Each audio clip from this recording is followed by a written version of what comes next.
ఇంకా ఇక్కడ చూడండి ఒక మంచి ఇంట్రెస్టింగ్ న్యూస్ కోమటిరెడ్డి గారు ఇచ్చారు మనకు మంచి న్యూస్. బీజేపీలోకి హరీష్ రావట. బీఆర్ఎస్ ఎల్పీ పదవి ఇవ్వకుంటే అదే జరిగేది. మంత్రి కోమటిరెడ్డి సంచలన వ్యాఖ్యలు. ఆల్రెడీ బీఆర్ఎస్ ఎల్పీ మరి ఆహ్, కేసీఆర్‌కి ఉంది గదా! మరి ఈయనకెందుకు ఇస్తారో తెలియదు. సరే మాజీ మంత్రి హరీష్ రావుపై మంత్రి కోమటిరెడ్డి సంచలన కామెంట్లు చేశారు. బీఆర్ఎస్ ఫ్లోర్ లీడర్ పదవి ఇవ్వకపోతే హరీష్ రావు గూడా బీజేపీలోకి వెళ్తారని కామెంట్ చేశారు. ఇలా చిట్ చాట్ నిర్వహించి కేటీఆర్ ఇప్పటికీ తండ్రి చాటు కొడుకే. కేటీఆర్ మాదిరిగా తండ్రి పేరుతో నేను రాజకీయాలకు రాలేదు. ఉద్యమాలు చేసి వచ్చాను. మేము జీరో బిల్ ఇచ్చినట్లుగా కేసీఆర్‌కి జీరో నాలెడ్జ్ ఉంది. నాలెడ్జ్ లేని కేటీఆర్ గురించి మాట్లాడడం వృధా. కాళేశ్వరం కట్టించిన చీఫ్ ఇంజినీర్ కేసీఆర్ మేడగడ్డకు ఎందుకు వెళ్ళలేదని ప్రశ్నించారు.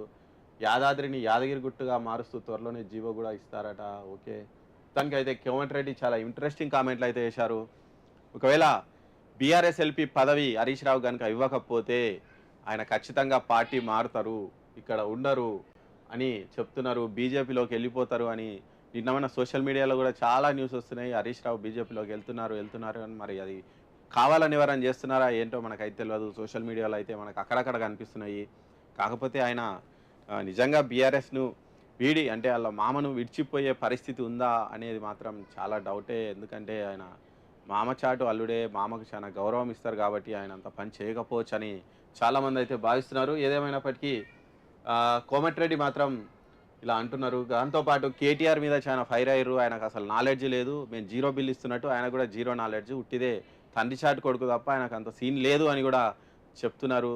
అంటే మరి హరీష్ రావును పైకి తీసుకొచ్చి పార్టీలో చీలిక తెచ్చే మరి ఏమైనా అలాంటి ప్లాన్లు ఏమైనా చేస్తున్నారా కావాలని అనేది తెలియదు. అది కూడా రాజకీయం అయి ఉండొచ్చు. ఇక భువనగిరి నుంచి రాహుల్ గాంధీ పోటీ చేస్తున్నారట. ఇక కాంగ్రెస్ పార్టీ అభ్యర్థుల మీద అంతర్గత సర్వే జరుగుతుంది. భువనగిరి నుంచి పోటీ చేయాలని రాహుల్ గాంధీని కోరాము.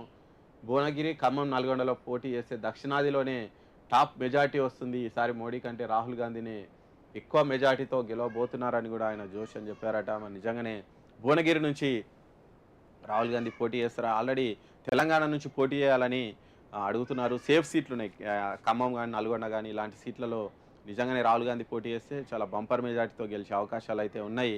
ఈ నేపథ్యంలో రాహుల్ గాంధీ తెలంగాణ మీద ఇంట్రెస్ట్ చూపిస్తారా ఏంటి అనేదైతే చూడాలి.